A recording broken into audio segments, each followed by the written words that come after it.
बिस्मिल्लाहिर्रहमानिर्रहीम सल्लल्लाहु अला मुहम्मदिन सल्लल्लाहु अलैहि वालिहि वसल्लम। Welcome to the Biolish world.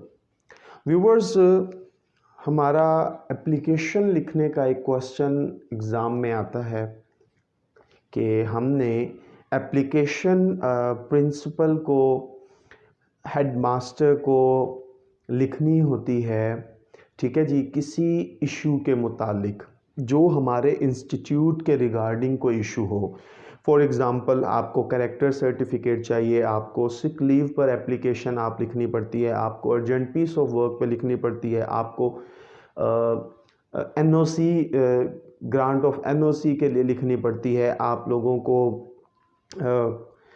कंडोनिंग of misbehaviour पर लिखनी पड़ती है, आपको refund of security library, refund of security hostel security, refund of library security, इस तरह की आपके इंस्टीट्यूट से रिगार्डिंग एप्लीकेशन जो है आपको लिखने के लिए एग्ज़ाम में आती है। तो बहुत सारे बच्चे जो है ना एप्लीकेशन लिखते हैं लेकिन गलती कर जाते हैं। बच्चे जो हैं वो छोटी छोटी मिस्टेक कर जाते हैं, जिसका नतीजा ये निकलता है कि उनके एग्ज़ाम में मार्क्स कम आते हैं। तो आज की इस वीडियो में हम सीखेंगे कि किस तरीके से आपने एप्लीकेशन लिखनी है, किस तरीके से आप उन गलतियों से बच सकते हैं जो अक्सर बच्चे अपने आंसर में यानी एप्लीकेशन को अटेम्प्ट करते हुए करते हैं। तो लेक्चर शुरू करने से पहले व्यूवर्स, मेरी आप लोगों से दरख्वास्त है, द बायोलिश वर्ल्ड को सब्सक्राइब कर लीजिए, घंटी के बटन को प्रेस कर लीजिए ताकि हमारी नई आने वाली वीडियोस के नोटिफिकेशन आपको मौसूल होते रहें। अब व्यूवर्स, हम चलते हैं अपनी लेक्चर की तरफ। तो व्यूवर्स, जैसे कि मैंने आप लोगों को कहा कि हम किस तरह मैक्सिमम मार्क्स हासिल कर सकते हैं एप्लीकेशन लिखते हुए, तो उसके लिए व्यूवर्स हमें सबसे पहले जो काम करना होता है वो ये होता है कि कोशिश ये करनी है कि आप एप्लीकेशन को नई शीट से शुरू करें। नई शीट से मुराद ये कि आप क्वेश्चन पेपर आपने लिया, आप आंसर शीट पे अपना क्वेश्चन पेपर जो है के मुताबिक आपको जो जो क्वेश्चंस आ रहे हैं आप वो अटैम्प्ट कर रहे हैं। अब हुआ ये कि एक शीट के लास्ट पे आधी शीट रह गई और आपने एप्लीकेशन करनी है, तो आप वहाँ से शुरू नहीं करेंगे, आप क्या करेंगे जी, नए पेज से शुरू करें। अब यहाँ पर एक चीज़ और समझ लीजिए कि वो जो पेज आपका रिमेनिंग है ना, उसे आपने फ्री नहीं छोड़ना। वहाँ पर कोई ऐसा क्वेश्चन कर लें जो कि आपकी उस जगह को भी फिल कर दे और आपको एप्लीकेशन लिखने के लिए नया पेज जो है और आपको एप्लीकेशन लिखने के लिए नई शीट जो है वो भी मुयस्सर आ जाए। तो सबसे पहले तो आपने ये करना है। उसके बाद व्यूवर्स आप क्या करेंगे जी, आपने हाशिया लगाया हुआ है, चलें जी, ये देखें, ये हाशिया हो गया। यहाँ पर आपके एग्ज़ाम में जो शीट होगी ना व्यूवर्स, वो होगी पोर्ट्रेट, यानी कि तो वर्टिकल जिसे आप कहते हैं। और यहाँ पर मेरे पास जो है ना वाइट बोर्ड, वो है लैंडस्केप में, हॉरिजॉन्टल शेप में है। तो आप क्या करेंगे जी, यहाँ आपको मैं समझाने के लिए बता रहा हूँ। सबसे पहले व्यूवर्स आपने क्या करना है जी, अगर आप चले हम इस तरह करते हैं कि हम प्रिंसिपल साहब को एड्रेस कर रहे हैं, तो आप क्या करेंगे जी, यहाँ से आपने लिखना है, थोड़ी सी स्पेस देंगे, ठीक है जी। और यहाँ पर आप सबसे पहले तो आपने यहाँ पर क्वेश्चन लिख लिया, ठीक है। आप क्या करेंगे, थोड़ी सी स्पेस देंगे, उसके बाद आप लिखेंगे जी द प्रिंसिपल। आपने लिख लिया जी द प्रिंसिपल, ठीक है जी। उसके बाद आप क्या करेंगे जी, कोमा देंगे, ठीक जी व्यूअर्स। तो हमने क्या करना है जी, द प्रिंसिपल लिखा। अब आपको एक चीज़ मैं बता दूं कि अक्सर बच्चे कहते हैं जी अगर हम बिल्कुल हाशिए के करीब लिख दें तो क्या होगा, तो भी ठीक है व्यूअर्स, और अगर आप थोड़ा स्पेसिंग के साथ लिखेंगे तो भी ठीक है, मतलब इन दोनों में कोई गलती नहीं है। अब इसमें आपने क्या करना है व्यूअर्स, सबसे पहले आप देख लें कि टी कैपिटल होना चाहिए आपका, प्रिंसिपल का पी कैपिटल होना चाहिए, प्रिंसिपल के स्पेलिंग दुरुस्त होने चाहिए।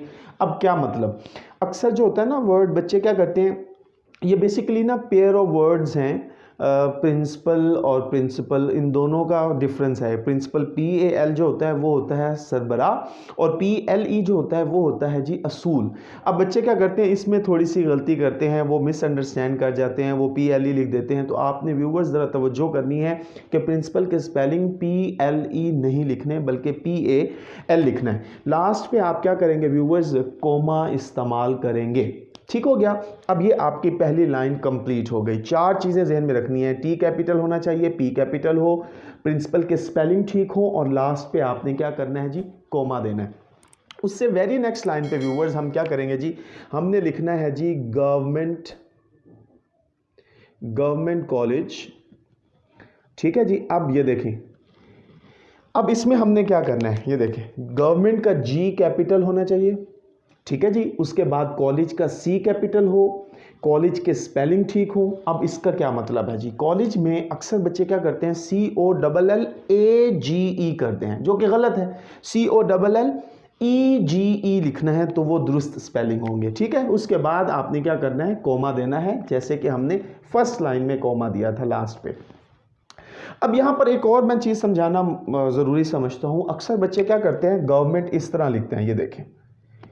तो व्यूवर्स ये भी ठीक है, अगर कोई बच्चा इस तरह लिखता है तो भी ठीक है। अब ख्याल ये रहे कि आपने लास्ट पे कोमा नहीं देना बल्कि फुल स्टॉप देना है, यानी कि गवर्नमेंट अगर आप इस तरह लिखते हैं GOVT तो फिर क्या करेंगे जी, फुल स्टॉप देंगे और फिर उसके बाद कॉलेज लिखेंगे। और अगर आप वो मुकम्मल वर्ड लिखते हैं तो फिर वो विदाउट फुल स्टॉप इस्तेमाल करेंगे, यानी कि गवर्नमेंट लिखेंगे, फिर कॉलेज लिखेंगे और फिर कॉमा देंगे। ठीक हो गया व्यूवर्स। उससे वेरी नेक्स्ट लाइन आपने क्या करना है जी, आपने लिखना है जी ABC और सिटी। अब यहां पर आपने देखना है, ये देखें, A full stop, B capital, full stop, C capital, full stop, city और लास्ट पे आपने देखा मैंने क्या किया है जी, फुल स्टॉप दिया है। अब यहां पर बच्चे क्वेश्चन करते हैं कि अगर हम सिटी को पहले ले आए तो बच्चे वो भी ठीक है, आप सिटी पहले लिख लें, ABC बाद में लिख लें, ABC पहले लिख लें, सिटी बाद में लिख लें। मगर लास्ट पे आपने क्या करना है, पहली लाइन के लास्ट पे कोमा था, दूसरी लाइन के लास्ट पे कोमा था, तो तीसरी लाइन के लास्ट पे भी बच्चे क्या करते हैं, गलती से कोमा डाल देते हैं, जो कि गलत हो जाता है। आपने क्या करना है जी, लास्ट पे फुल स्टॉप देना है। ठीक हो गया व्यूवर्स। अब हम चलते हैं नेक्स्ट स्टेप पे। इससे वेरी नेक्स्ट लाइन आपने क्या करना है जी, हाशिए के करीब आपने लिखना है जी सब्जेक्ट। अच्छा जी, अब सब्जेक्ट के बाद आपने क्या करना है जी, कॉलन देना है। सबसे पहले तो आपने देखें S कैपिटल होना चाहिए, उसके बाद कॉलन। अब यहाँ पर एक सवाल होता है कि अक्सर बच्चे जब की बुक्स से कंसल्ट करते हैं तो वहाँ पर ना मोस्टली सब्जेक्ट नहीं लिखा होता, तो बच्चे कहते हैं जी सर ये क्यों लिखवा रहे हैं आप, जबकि की बुक्स में तो नहीं है और वो ऑथेंटिक की बुक्स भी हैं। तो मैं ये इसलिए सजेस्ट करता हूँ कि सब्जेक्ट की आदत हमें होनी चाहिए। सब्जेक्ट जो है ना, बेसिकली ये डिटर्मिन करता है कि आप एप्लीकेशन किस टॉपिक पे लिख रहे हैं। जैसे कि हम फर्ज करते हैं कि हमने ये एप्लीकेशन लिख रहे हैं प्रिंसिपल साहब को, और प्रिंसिपल साहब के नाम हमने एप्लीकेशन लिख रहे हैं जी character, issuance of character certificate. अच्छा जी, अब नए एडमिशन्स के डेज चल रहे हैं, आप अब उन प्रिंसिपल साहब को एप्लीकेशन दे रहे हैं, तो आपके प्रिंसिपल साहब को पता होगा कि अगर कोई बच्चा मुझे एप्लीकेशन देता है इशुएंस ऑफ कैरेक्टर सर्टिफिकेट की, तो वो वाकई ही कंपलसरी है, वो ज़रूरी है। तो वो क्या करेंगे, फ़ौरन से उसे इंटरटेन करेंगे और डायरेक्शंस देंगे कि इनको इशुएंस, इनके ना कैरेक्टर सर्टिफिकेट इन्हें इशू किया जाए। ठीक है, तो सब्जेक्ट को वो पढ़ेंगे मसरूफ़, क्योंकि वो हेड होते हैं, उनके ज़िम्मे बहुत सारी जिम्मेदारियां होती हैं, उनके पास वक्त की किल्लत होती है। तो वो फिर क्या करेंगे जी, वो आपकी पूरी एप्लीकेशन पढ़ने के बजाय वो सिर्फ सब्जेक्ट को फोकस करते हैं। तो इसलिए सब्जेक्ट की बहुत ज़्यादा अहमियत होती है। उसके बाद आप क्या करेंगे, अब जैसे कि मैंने आपको भी बताया, तो हम यहाँ पर ना यही लिख देते हैं, इशुएंस ऑफ कैरेक्टर सर्टिफिकेट। ठीक है जी। अब ये देखें, ये मैंने सब्जेक्ट लिखा है। अब इसमें ना कुछ बातें हैं जो आपने समझनी है। एक तो आपका सब्जेक्ट जो है वो पहला वर्ड जो होगा उसका पहला लेटर वो कैपिटल होगा, जो भी आप लिखेंगे पहला लेटर कैपिटल लिखेंगे। बाकी सब्जेक्ट में जितने भी वर्ड आएंगे वो स्मॉल लेटर के साथ लिखे जाएंगे, सिवाय सिर्फ और सिर्फ अगर इस पूरे सब्जेक्ट में कहीं पर प्रॉपर नाउन आ जाता है तो प्रॉपर नाउन हमेशा कैपिटल लेटर से लिखा जाता है। तो आप क्या करेंगे जी, उसे कैपिटल लेटर में लिखेंगे। अदरवाइज तमाम लेटर्स जो हैं, वर्ड्स के तमाम लेटर, फर्स्ट लेटर जो हैं वो स्मॉल आएंगे। और लास्ट पे आपने क्या करना है व्यूअर्स, फुल स्टॉप देना है। ठीक हो गया, ये ज़रूरी है। अब उसके बाद आपने देखा होगा कि मैंने इसे अंडरलाइन किया। अक्सर बच्चे यहाँ पर एक गलती करते हैं कि सब्जेक्ट पूरे को हाइलाइटर से लिख देते हैं, मार्कर से लिख देते हैं, जो कि गलत है। मेरा ये मानना है कि आपका सिवाय क्वेश्चन लिखने के, बल्कि मैं तो उसके भी हक में नहीं हूँ कि हाइलाइटर आप इस्तेमाल ना करें, ठीक है। अब अगर आप सब्जेक्ट लिख रहे हैं तो आप क्या करेंगे जी, सिंपल अपने इंक पेन से एग्जाम करते हो, इंक पेन से आप क्या करोगे जी, ये पूरा पेपर अटेम्प्ट करेंगे। जब इसे आप उसी इंक पेन से ही अंडरलाइन करेंगे तो ये हाईलाइट हो जाएगा, ठीक हो गया। अब आप उससे वेरी नेक्स्ट लाइन, अब यहाँ पर सब्जेक्ट में बच्चे बाज़ दफ़ा सब्जेक्ट से पहले भी लाइन छोड़ते हैं, सब्जेक्ट के बाद भी लाइन छोड़ते हैं। अच्छा, बाज़ दफ़ा ये होता है कि कुछ असातिज़ा कराम कहते हैं कि सब्जेक्ट से पहले लाइन छोड़नी चाहिए, सब्जेक्ट के बाद भी लाइन छोड़नी चाहिए। तो बच्चे दोनों तरीके ठीक हैं। कोशिश ये करें कि आपकी कोई भी लाइन स्किप ना हो पूरी एप्लीकेशन में, ठीक है। तो उस एतबार से आप क्या करेंगे जी, 4th लाइन में सब्जेक्ट लिखेंगे जी। उससे वेरी नेक्स्ट लाइन में आपने व्यूअर्स क्या करना है जी, वेनरेबल सर लिखना है जी, ठीक हो गया। अब यहाँ पर देखें जी, कुछ बच्चे कहते हैं कि अगर हम ऑनरेबल लिख दें तो भी ठीक है व्यूअर्स, रिस्पेक्टेड सर लिख लें तो भी ठीक है, अगर आप ये नहीं लिखते जस्ट सर लिखते हैं तो भी ठीक है। तो बेहतर ये है कि वो एहतराम की जगह पर हैं, आप उन्हें एहतराम दें, ठीक है जी। वेनरेबल सर, वी कैपिटल होना चाहिए, सर का एस कैपिटल हो, और लास्ट पे आप क्या करेंगे व्यूअर्स, कोमा देंगे, ठीक हो गया। अब ये आपका जो है यहाँ पर कंप्लीट होता है। इसके बाद अब आपने लिखनी है बॉडी।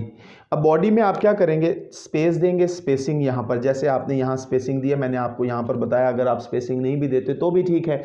उसके बाद आप क्या करेंगे, स्पेस देंगे, 1 टिप स्पेस होनी चाहिए, यहाँ से अब आप लिखना शुरू कर देंगे। ये आपका अब क्या है जी, बॉडी है। ये देखें, मैंने नेक्स्ट लाइन आप पीछे से स्टार्ट की है, ये हाशिए के करीब से, ये देखें ये कंप्लीट जाएगी एंड तक। तो इसको हम क्या कहेंगे जी, बॉडी। यहाँ पर आपने क्या करना है जी, बॉडी लिखनी है। अच्छा, अब मेरा तो ये सजेशन है आपके लिए कि आप सेल्फ राइटिंग करें। जब आप सेल्फ राइटिंग करेंगे तो सिंपल इंग्लिश लिखेंगे, छोटे छोटे जुमलों में लिखेंगे, जो बहुत ज़्यादा अपील करेगी एग्जामिनर को। उसके लिए अब तैयारी ये है कि आप डेली रूटीन में सेल्फ राइटिंग करें, किसी टीचर को, अपने टीचर्स असातिज़ा कराम को, अपने दोस्त, अपने बड़े बहन भाइयों से चेक करवाएं, ताकि आपकी मिस्टेक्स जो हैं वो कम से कम हो, आपके अंदर से हेसिटेशन ख़त्म हो और आप सेल्फ राइटिंग की तरफ तवज्जो दें, क्रैमिंग ना करें। अगर फिर भी आपको लगता है कि यहाँ पर दाल नहीं गलती, तो आप व्यूवर्स क्या करेंगे, किसी भी हेल्पिंग बुक से आप क्या करेंगे, यहाँ पर बॉडी लिखेंगे। अब यहाँ पर एक बहुत ही अहम पॉइंट ये है व्यूवर्स, अक्सर बच्चे क्या करते हैं, जब वो बॉडी लिखते हैं तो वो यहाँ पर एक टेक्निक इस्तेमाल करते हैं। व्यूवर्स, अपनी तालीम आपका मुस्तकबिल है और मुस्तकबिल के साथ कोई टेक्निक इस्तेमाल नहीं करनी। अब टेक्निक क्या होती है, वो क्या करते हैं जी, फॉर एग्जांपल ये फर्स्ट ईयर की एप्लीकेशन है, तो वो क्या करते हैं बच्चे, यहाँ पर बॉडी में मैट्रिक की एप्लीकेशन का जो मटेरियल होता है वो इंसर्ट कर देते हैं, ऐड कर देते हैं। तो पता क्या होगा, कम मटेरियल होगा, आपको कम मार्क्स मिलेंगे। मैक्सिमम मटेरियल लिखेंगे, आपको मैक्सिमम मार्क्स मिलेंगे। तो आप क्या करेंगे, अपनी रेलेवेंट क्लास के मुताबिक ही बॉडी जो है, मतलब आपकी जो फर्स्ट ईयर की, अगर आप फर्स्ट ईयर के लिए प्रिपेयर कर रहे हैं तो फर्स्ट ईयर की जिस क्लास के लिए आप प्रिपेयर कर रहे हैं एप्लीकेशन, उस क्लास के लिए जो मटेरियल दिया गया है वही प्रिपेयर करें और उसे अपनी एप्लीकेशन का हिस्सा बनाएं। अब इसके बाद व्यूवर्स आप क्या करेंगे जी, इसके बाद आपने मतलब इसे अपनी जो है इशू बताना है कि आपको कैरेक्टर सर्टिफिकेट चाहिए, आप इसके अंदर बयान करेंगे। अब आप उसके बाद मतलब जहाँ तक कंप्लीट होगा उसके बाद आप क्या करेंगे जी, आपने लिखना है जी, अब ये देखें दोबारा हाशिए के करीब, थैंकिंग यू, ठीक है जी, थैंकिंग यू इन एंटिसिपेशन। अब इसका क्या मतलब है, इसका मतलब है व्यूअर्स, इसका क्या मतलब है जी, इसका मतलब है कि आप उनका पेशगी शुक्रिया कर रहे हैं। तो पहला लेटर कैपिटल होगा, लास्ट पे आपने क्या करना है जी, फुल स्टॉप देना है। ठीक हो गया व्यूअर्स। उसके बाद अब हम क्या करेंगे जी मजीद, अब हम योर्स ओबीडियंटली, अब इससे वेरी नेक्स्ट लाइन हमने क्या करना है, अपोजिट साइड पे लिखें आपकी मर्जी है, सेम साइड पे लिखें आपकी मर्जी है, दोनों ही ठीक हैं। अक्सर फॉर एग्जांपल आज अगर मैं यहाँ पर लिख देता हूँ तो बच्चे कहें जी अगर हम यहाँ पर लिखें तो भी ठीक है, और अगर आप सेम साइड पे लिखें, सेम सिमेट्री में लिखें तो भी ठीक है, आप अपोजिट सिमेट्री में लिख लें तो भी ठीक है। तो मैं यहाँ पर अपोजिट साइड पे लिख रहा हूँ, ये देखें, योर्स ओबीडियंटली, ठीक है जी। उसके बाद है जी XYZ, अब ये देखें, इसको ज़रा समझें। योर्स आपने लिखना है वाई कैपिटल होना चाहिए। अच्छा, यहाँ पर एक बच्चे गलती करते हैं कि योर्स में अपोस्ट्रॉफी डालते हैं, जो कि गलत है। व्यूअर्स, आपने अपोस्ट्रॉफी का इस्तेमाल नहीं करना एस के साथ, आपने सिंपल लिखना है योर्स, यानी योर्स लिखेंगे विदाउट अपोस्ट्रॉफी। उसके बाद आपने ओबीडेंटली का लिखना है ओ स्मॉल। अब ये देखें, द प्रिंसिपल लिखा हमने, टी कैपिटल था, पी कैपिटल था, ठीक है। पहला वर्ड का लेटर भी कैपिटल था फर्स्ट, दूसरे वर्ड का फर्स्ट लेटर भी कैपिटल था। इसी तरीके से हमने सेकंड लाइन में भी गवर्नमेंट लिखा तो जी कैपिटल, कॉलेज का सी कैपिटल। अब बच्चे की ना, अब देखिए जितने भी आप देखेंगे यहाँ पर सब पहले वर्ड का जो लेटर है फर्स्ट वो भी कैपिटल है, दूसरे वर्ड का फर्स्ट लेटर भी कैपिटल है। तो वही जो है ना प्रैक्टिस यहाँ पर स्टूडेंट जो है अप्लाई कर देता है। तो यहाँ ओबीडेंटली में ओ कैपिटल कर देते हैं, तो व्यूअर्स वो आपके मार्क्स डिडक्ट हो जाएंगे। आपने क्या करना है, ओ स्मॉल करना है। ओबीडेंटली के स्पेलिंग में बहुत ज़्यादा मिस्टेक आती है बच्चों के, उसका आपने ख्याल रखना है, सही स्पेलिंग आपने प्रिपेयर करने हैं। उसके बाद व्यूअर्स आपने लास्ट पे कोमा देना है, ठीक हो गया। और उससे वेरी नेक्स्ट लाइन आपने XYZ, यानी यहाँ पर होता है नेम और आपने अपनी आइडेंटिटी शो नहीं करनी, तो आप यहाँ नेम की जगह पे क्या करेंगे, XYZ लिखेंगे। अब यहाँ पर एक आखिरी पॉइंट रह गया व्यूअर्स, वो ये है कि अगर आप इसे इस साइड पे लिख रहे हैं तो आपने डेट इस साइड पे लिखनी है, और अगर आप योर्स ओबीडेंटली इस साइड पे लिख रहे हैं तो आप डेट अपोजिट साइड पे लिखेंगे। और डेट आपने कहाँ पर लिखनी है वो मैं आपको बता रहा हूँ। फॉर एग्जांपल मैंने इस साइड पे लिखा, अब मैं डेट इस तरफ लिखूंगा तो कहाँ लिखूंगा, ये देखें इस लाइन में, योर्स ओबीडेंटली की लाइन में मैंने क्या करना है जी, हाशिए के करीब लिखना है जी डेटेड, कॉलम देना है। उसके बाद अच्छा फ़र्ज़ करें आपका पेपर है जी 26 जून, ठीक हो गया, 26 जून, ठीक है जी। उसके बाद आप क्या करेंगे जी, ईयर लिखेंगे, ठीक है जी व्यूअर्स। अब ज़रा नोट फरमा लीजिए, आपने डेटेड लिखना है डी कैपिटल, उसके बाद कॉलम दे दें, उसके बाद आपने क्या करना है, डेट मेंशन करनी है। ये आपने डेट लिखी, डेट के फ़ौरन बाद कुछ भी नहीं लगाना आपने। उसके बाद आपने मंथ लिखा, मंथ हमेशा कैपिटल लेटर के साथ लिखते हैं, मंथ के फ़ौरन बाद आपने क्या करना है, कोमा देना है। ये चीज़ जो है जहन में रखें। उसके बाद आपने ईयर लिखना है और ईयर के बाद आप क्या करेंगे, फुल स्टॉप देंगे। तो इस तरीके से आपकी ये एप्लीकेशन कंप्लीट होती है। अब व्यूवर्स ज़रा नोट फरमा लीजिए कि ये जो सारा स्ट्रक्चर मैंने आपको बताया एक्सेप्ट बॉडी, ये तकरीबन 6 मार्क्स का है, ठीक है जी। और बॉडी जो है उसके 4 मार्क्स मिलते हैं। अब ये 6 मार्क्स आपको तब मिलेंगे जब आप इन हाईलाइटेड वर्ड्स को सही लिखेंगे, यानी टी कैपिटल लिखा आपने तो नंबर ठीक है, पी कैपिटल लिखा तो ठीक है, प्रिंसिपल स्पेलिंग सही लिखे तो ठीक है, लास्ट पे कॉमा दिया तो ठीक है। तो ये मैंने सारी चीज़ें आपको बयान कर दी। अब आगे जी बात बॉडी की। यहाँ पर क्या होता है, यहाँ पर व्यूअर्स अगर आप अपनी जितनी आउटस्टैंडिंग बॉडी लिखते हैं तो आपको अच्छे नंबर मिलेंगे, 4 आउट ऑफ 4 मिल जाएंगे। और अगर आप क्या करते हैं जी, स्टैंडर्ड बॉडी लिखते हैं तो 3 आउट ऑफ 4 मिल जाएंगे। और अगर आप क्या करते हैं जी, सिंपल लिखते हैं, बहुत ही सिंपल सी, जैसे कि अपनी प्रीवियस क्लासेस की कोई भी जो है एप्लीकेशन, जो रेलिवेंट एप्लीकेशन की बॉडी लिखते हैं तो आपको 2 आउट ऑफ 4 मिलेंगे। तो इस तरीके से ये सारे नंबर आपको 6 पूरे मिल सकते हैं। और बॉडी के ऊपर अब आपकी अपनी मेहनत होगी, आप उसे अच्छे तरीके से प्रिपेयर कीजिए, ठीक है। तो मैक्सिमम प्रिपेयर करें, ठीक है, उसके ऊपर थोड़ी सी तवज्जो दें, मेहनत करें, मैक्सिमम लिखेंगे तो आपको, तो इस तरीके से अगर आप मैक्सिमम बॉडी लिखते हैं तो व्यूअर्स पता क्या होगा, 10 आउट ऑफ 10 मार्क्स आपको मिलेंगे, ठीक है।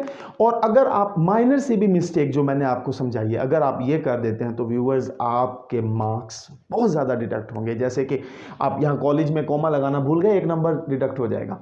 ओबीडेंटली के स्पेलिंग भूल गए, 1 नंबर मजीद डिडक्ट हो जाएगा। ओबीडेंटली के बाद अक्सर बच्चे कॉमा नहीं लगाते, भूल जाते हैं, तो आपका 1 नंबर, यानी कि फिर आपके मैक्सिमम मार्क्स डिडक्ट होते हैं। तो आपने क्या करना है, तवज्जो देनी है, अच्छी तरह प्रिपेयर करें, जितना अच्छा प्रिपेयर करेंगे उतने अच्छे मैक्सिमम मार्क्स आएंगे। तो ये वो तरीका है जिससे आप पूरे 10 नंबर हासिल कर सकते हैं। तो मैं उम्मीद करता हूँ आपको आज के लेक्चर की समझ आई होगी। खुश रहें, खुशियाँ बांटें, अपना ख्याल रखें। अल्लाह हाफिज़।